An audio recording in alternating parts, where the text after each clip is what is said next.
This is Flight 19. We're flying over strange waters. Nothing looks familiar. Can anyone hear us? Hello, friends. Welcome back to the channel. Today, we're stepping into one of the greatest unsolved mysteries of the 20th century. Picture this. It's December 5th, 1945. World War II has just ended. 5 U.S. Navy planes take off from Fort Lauderdale, Florida, on a routine training mission. They're supposed to fly a simple triangular route over the Atlantic, drop some practice bombs, and come back. But here's the kicker. They never return. Not a single trace. And to make it even crazier, a rescue plane sent to find them vanishes too. In total, 6 planes and 27 men. Gone. Just like that. This is the story of Flight 19, a disappearance so bizarre it sparked legends, conspiracy theories, and the myth of the Bermuda Triangle. Was it human error, a freak of nature, or something straight out of science fiction? In this video, we'll dig deep into the facts, explore the latest research as of 2025, and separate truth from hype. Buckle up, because this is going to be a wild ride. Let's get started. Okay, let's set the scene. It's a sunny afternoon in Fort Lauderdale, Florida. The date? December 5th, 1945. The war is over, and the U.S. Navy is training its pilots for peacetime missions. At 2:10 p.m., 5 TBM Avenger torpedo bombers, big, tough planes used to sink submarines in UFOs, lift off from the Naval Air Station. This group is called Flight 19. Why 19? Simple. It's just the 19th training flight scheduled that day. Nothing special, right? The leader is Lieutenant Charles Taylor, a 28-year-old veteran with over 2,500 flying hours. He's flown combat missions in the Pacific, so he's no rookie.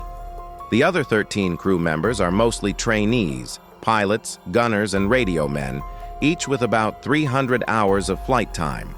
Their mission, called Navigation Problem Number 1, is straightforward. Fly 56 nautical miles east to Hens and Chickens Shoals, drop practice bombs, then turn north for 73 miles, and finally head southwest 120 miles back to base. Total distance, about 316 miles. With full tanks, these planes can fly 1,000 miles, so fuel isn't an issue, or so they thought. The weather? Decent. A bit windy with scattered showers, but nothing unusual for Florida. At 2:30 p.m., they reach the shoals, drop their bombs, and everything's on track. But then around 3:45 p.m., things go off the rails. A radio message crackles through to the control tower. "Cannot see land! We seem to be off course." It's Taylor's voice, and he sounds worried. "What's happening? Let's find out." Now imagine you're in the cockpit with Taylor. You've just finished the bombing run, turned north, and suddenly nothing looks right. At 3:40 p.m., another pilot, Lieutenant Robert Cox, is flying nearby and picks up Taylor's voice on the radio. Taylor says, "Both my compasses are out and I'm trying to find Fort Lauderdale. I'm over land, but it's broken. I'm sure I'm in the Keys, but I don't know how far down." The Florida Keys?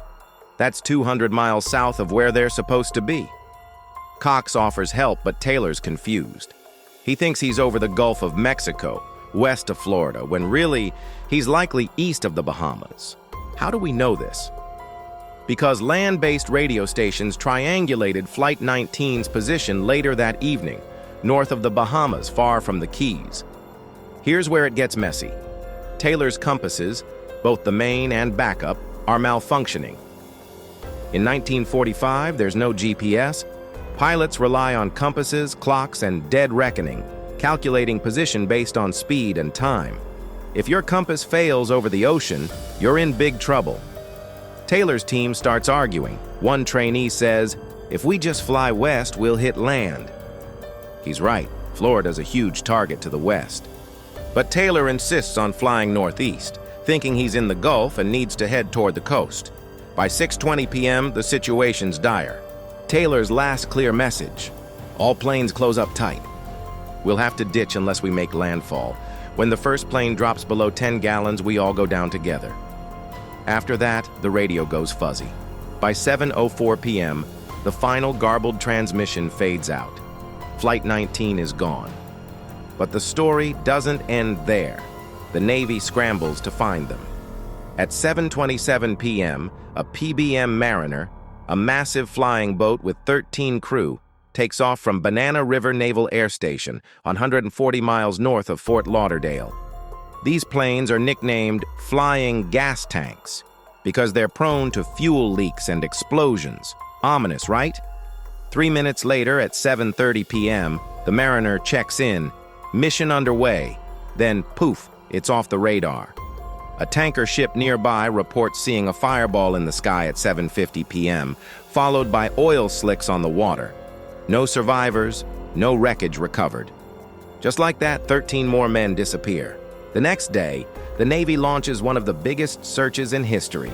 Over 300 planes, 21 ships, covering 250,000 square miles of ocean and land. They find nothing. No debris, no bodies, not even an oil slick from Flight 19. 6 planes, 27 men, swallowed by the Atlantic. What went wrong? Let's investigate. The Navy's investigation kicks off immediately.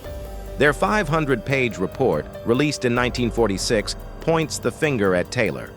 They say he got disoriented, mistook the Bahamas for the Florida Keys, and led his flight further out to sea. With broken compasses and worsening weather, the Mariner, a storm likely exploded midair due to a ran out of fuel and ditched in the ocean. Case closed. But here's the twist. Taylor's mother, Catherine, fights back. She refuses to let her son take the blame. She argues he was an experienced pilot and the Navy's equipment failed him. After lobbying hard, the report's conclusion is changed from pilot error to cause unknown.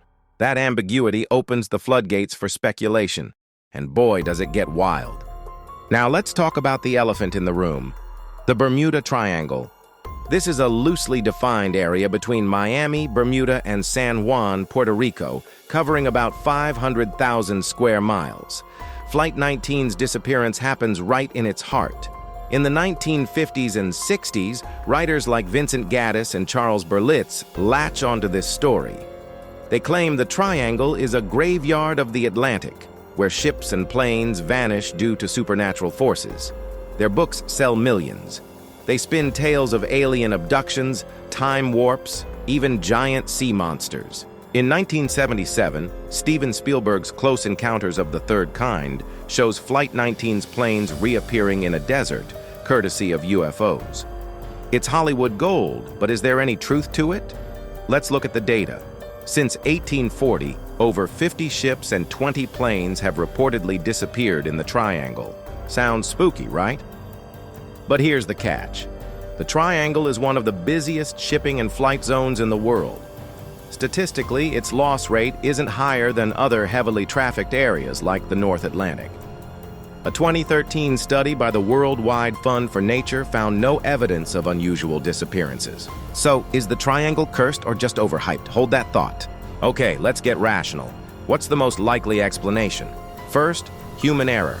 Taylor was skilled, but he'd just transferred from Miami to Fort Lauderdale. The Bahamas and Keys look similar from the air, low islands, shallow waters. With both compasses out, he might have misjudged his position. Radio logs show his trainees disagreed with him, but he overruled them. A classic case of overconfidence? Maybe. Second, equipment failure. The TBM Avengers were reliable, but compass malfunctions weren't rare in 1945. The Triangle's unique geography, where magnetic north and true north align, can confuse compasses if you don't adjust properly. Add a storm with 40-mile-an-hour winds and navigation becomes a nightmare. Third, the ocean itself. The Atlantic here is deep, up to 18,000 feet in places like the Puerto Rico Trench. If the planes ditched, wreckage could sink fast, swept away by the Gulf Stream, a powerful current moving at 5 miles per hour. That's why no debris was found. As for the Mariner, its explosion is less mysterious. Those planes had a bad rap for catching fire. But here's where it gets interesting. In March 2025, a team from the University of Miami published a study in Nature Communications. Using advanced sonar, they scanned 100 square miles where Flight 19 was last triangulated. They found anomalies, metallic objects at 2,000 feet deep, Could it be the Avengers? They're planning a dive this summer. If confirmed, it'd prove the planes crashed due to fuel exhaustion, not aliens. Stay tuned. Speaking of 2025, let's explore some fresh ideas.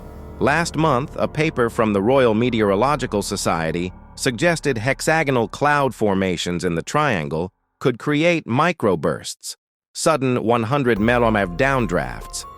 Satellite data from 1945 shows similar patterns near Flight 19's path. Could this have slammed the planes into the sea? It's plausible. Then there's AI. A Stanford project launched in January 2025 used machine learning to reanalyze Flight 19's radio logs. It detected stress patterns in Taylor's voice, suggesting he was panicking, which clouded his judgment. No UFOs needed, just human psychology under pressure. But conspiracy fans won't give up. A viral X post from February 2025 claims a declassified Navy file, totally fake by the way, says Flight 19 was testing a secret magnetic weapon that backfired. Fun story, zero evidence. The truth is usually simpler and sadder than the fiction. So, what does this all mean?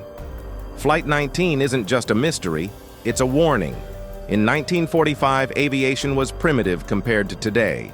No GPS, no satellite weather tracking. Pilots were at the mercy of their tools and instincts. Today, we've got redundancies, multiple navigation systems, real-time data. Yet human error still causes 70% of plane crashes, per the FAA. Technology helps, but it's not foolproof. The Bermuda Triangle myth? It's a mix of tragedy and imagination. Real losses, like Flight 19, get exaggerated into something mystical, but the data says it's no deadlier than other oceans. The real danger isn't sea monsters, it's underestimating nature and overestimating ourselves.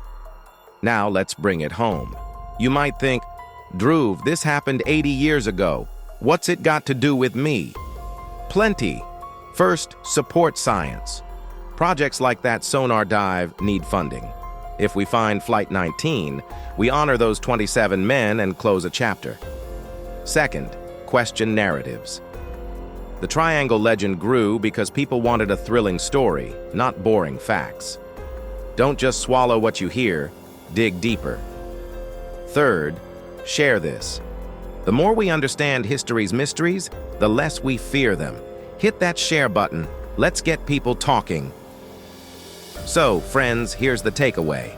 Flight 19 was likely a tragic mix of bad luck, broken gear, and human mistakes. No aliens, no portals, just a stormy night and a lost squadron. But with new tech in 2025, we might finally find them. Imagine the headlines, Flight 19 discovered. It'd be a triumph of persistence over myth. What do you think? Was it just a crash, or is there more to the story? Drop your thoughts below.